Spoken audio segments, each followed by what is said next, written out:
What is geography? Geography is defined as description for the earth. The term was first coined by Eratosthenes, a Greek scholar. It was derived from geo, earth in Greek, and graphos, which means description. It is the study of a causal relationship.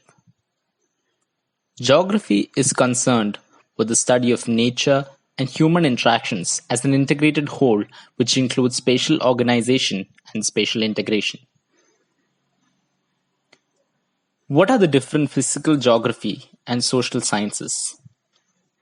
They are geology, meteorology, hydrology, and pedology, geomorphology, climatology, oceanography, and soil geography. Geographers need to be proficient in maths, stats, and econometrics for the purpose of cartography.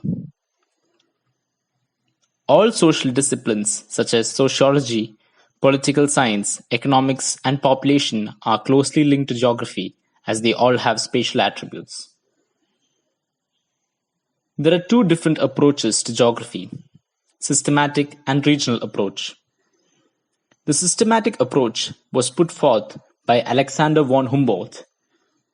It is a phenomenon studied world over. The regional approach was put forth by Karl Ritter. This approach is divided regionally. Branches of geography. First, we have the physical geography, which is subdivided into geomorphology, climatology, hydrology, and soil geography.